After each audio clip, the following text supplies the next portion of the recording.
हो रहा है। नीट का जो एग्जाम हुआ है उसमें भी पेपर लीक हुआ, किसकी लापरवाही है ये? तो एक तो आप जॉब नहीं आता है, दूसरा है कि एडमिशन है, इस सब चीज़ों में एक तो आप लाते नहीं हो, और लाते हो तो उसमें पेपर लीक हो जाता है। तो मान लीजिए कोई बच्चा आज 12th पास किया है और वो कोई पेपर देने गया है और उसका मामला 4 साल लटक जाए, तो उसकी तो एज तो निकल गई ना, उसकी तो लाइफ आपने बर्बाद कर दी। मैं कहना चाहता हूँ सरकार से, या तो वो जाग जाए, वरना एक कहावत है कि जिस ओर जवानी चलती है उस ओर जमाना चलता है। तो युवाओं को बर्बाद करोगे तो तुम्हारी सत्ता बर्बाद हो जाएगी।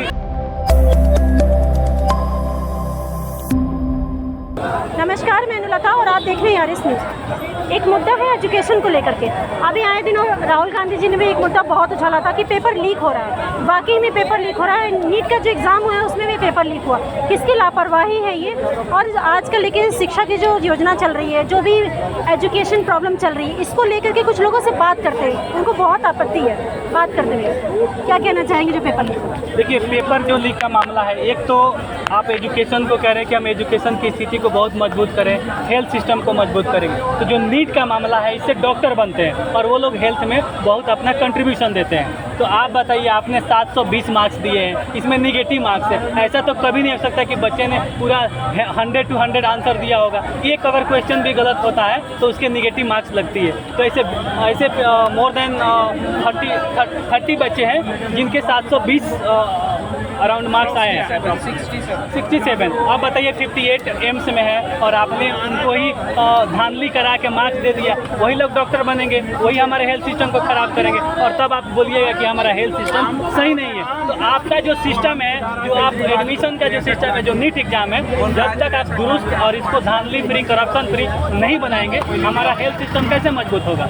तो एक तो आप जॉब नहीं आता है, दूसरा है कि एडमिशन है, इस सब चीज़ों में एक तो आप लाते नहीं हो, और लाते हो तो उसमें पेपर लीक हो जाता है, उसके मामले कोर्ट में चले जाते हैं, और इस तरह से सारे एक्सटेंड होते रहते हैं। तो मान लीजिए कोई बच्चा आज 12th पास किया है और वो कोई पेपर देने गया है और उसका मामला 4 साल लटक जाए, तो उसकी तो एज तो निकल गई ना, उसकी तो लाइफ आपने बर्बाद कर दी। तो ऐसे सारे मामले जो हो रहे हैं, इसमें बिल्कुल शिक्षा मंत्री की जवाबदेही बनती है, प्राइम मिनिस्टर की भी जवाबदेही बनती है। ये आप पावर में है, आप सिस्टम में है, इसमें सबकी जवाबदेही, जिसकी भी जवाबदेही बनती है। जल्द से जल्द इस पर CBI जांच होनी चाहिए, और जांच में जितने भी दोषी पाए जाते हैं उनको तुरंत से तुरंत सजा होनी चाहिए, और आगे फ्यूचर में ऐसी कोई घटनाएं न होती है जिससे सरकार को फायदा होता है इस देश के अंदर। घटनाएं ये तो सरकार की विफलता है। जो ये पेपर लीक हुआ है मैडम, ये तो सरकार की विफलता है।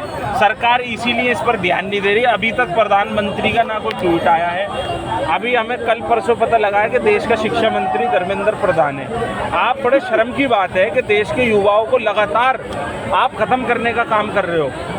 भाई 7 सालों के अंदर 70 पेपर लीक होना कितनी बड़ी बात है। मैं कहना चाहता हूँ सरकार से, या तो वो जाग जाए, वरना एक कहावत है कि जिस ओर जवानी चलती है उस ओर जमाना चलता है। तो युवाओं को बर्बाद करोगे तो तुम्हारी सत्ता बर्बाद हो जाएगी, और जिस गद्दी पर राजा बैठा है वो बाबा साहब की वजह है, वो संविधान की वजह है, और वो संविधान ही अगर उसने नहीं पढ़ा तो वो क्या एजुकेशन के लिए काम करेगा, क्या रोजगार के लिए काम करेगा? क्या कहना चाहिए? देखिए, ऐसा है कि ये मुद्दा बहुत ही सेंसिटिव है।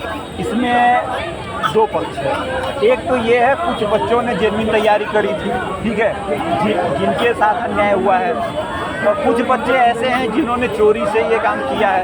तो मैं तो ये कहता हूँ कि ये पेपर लीक हुआ, ये तो बहुत दुखद घटना है। इसके खिलाफ तो कार्रवाई होनी चाहिए और तुरंत होनी चाहिए। ये तो जिम्मेदार आप किसको मानते हैं? इसका जिम्मेदार मैं सिस्टम को, जो सिस्टम बनाया गया इन्होंने, वो मतलब मैं एक लाइन में आपको बात बता दूँ, जैसे IIT और JEE के एग्जाम होते हैं, ठीक उसी तरीके से अगर राहुल गांधी हो, चाहे प्राइम मिनिस्टर मोदी हो, चाहे एक स्टेट का CM हो, इन लोगों के महीने के हेलीकॉप्टर, जितना चुनाव में हेलीकॉप्टर का खर्चा आता है ना, अगर उसके बदले ये कंप्यूटर खरीद के सेम IIT और JEE वाला सिस्टम लॉन्च करते तो हर जगह ये प्रॉब्लम सॉल्व हो जाएगी। लेकिन चूंकि इनको सिस्टम में, हमारे यहाँ सरकारी नौकरी में जो लोग बैठे हुए हैं, उसमें मैं सरकार को भी दोष नहीं देता। कभी सरकार ने इस बारे में विकल्प ही नहीं रखा कि अगर इन केस हमारे यहाँ अधिकारियों की कमी हो जाती है तो हम क्या करेंगे। सरकार की ये पावर नहीं है कि एक साथ नीट के जो बड़े बड़े अधिकारी हैं उसमें से 40 लोगों को सस्पेंड कर सकें। क्यों? क्योंकि ऑप्शन ही नहीं है इनके पास, अधिकारियों का बैकअप ही नहीं है। क्यों नहीं सरकार इस पे ध्यान दे रही, जबकि एक समस्या तो 2 से 3 बार हो चुकी है, फिर क्यों नहीं सरकार ध्यान दे रही? वही तो बोल रहा हूँ, जितना ये लोग हेलीकॉप्टर का खर्चा करते हैं उतना IIT JEE वाला सेफ सिक्योर सिस्टम उसको लागू कर देना, उसका उसी पैसे का कंप्यूटर खरीद ले। हर कंप्यूटर सेंटर पे 10 मिनट 15 मिनट का टाइम दे दो भैया, 15 मिनट तुम कंप्यूटर पे बस क्वेश्चन पेपर डाउनलोड कर लो और 15 मिनट में सबमिट कर लो, बाकी 3 घंटे में तुम अपना एग्जाम दे दो। तो वो नहीं हो रहा है इन लोगों से। करना वही है जिसमें करप्शन इन्वॉल्व है। इनको इससे पैसा खाना है, इनको जहाँ सेंटर मिलना है उससे पैसा खाना है। तो ये जो इकोसिस्टम बना हुआ है करप्शन का, वो नहीं टूटना चाहिए, बाकी लड़कों का कैरियर बर्बाद हो जाए।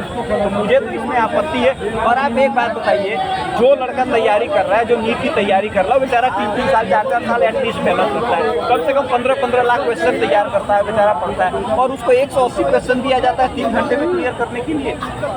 बिल्कुल सही बात है, मुद्दा बहुत गहरा है और इस पे सरकार को ध्यान देनी चाहिए। अगर नई तकनीकी जो सरकार का, जनता का कहना है जो सरकार हेलीकॉप्टर में मीडिया में पैसे अपनी अच्छाई बटोरने के लिए, अपनी तारीफ पाने के लिए जो चीज़ें कर रही है, अगर इस पर नई तकनीक पे वो ध्यान दे तो नई तकनीक द्वारा ये जो नकल हो रहा है, जो पेपर लीक हो रहा है, ये नहीं होगा। तो 9 युवकों का जो भविष्य है वो बच सकता है, क्योंकि 9 युवक जब आपके खिलाफ हो जाएंगे तो क्या बचेगा, क्योंकि यही हमारे देश का भविष्य। तो सरकार को इस पर ध्यान जरूर देना चाहिए।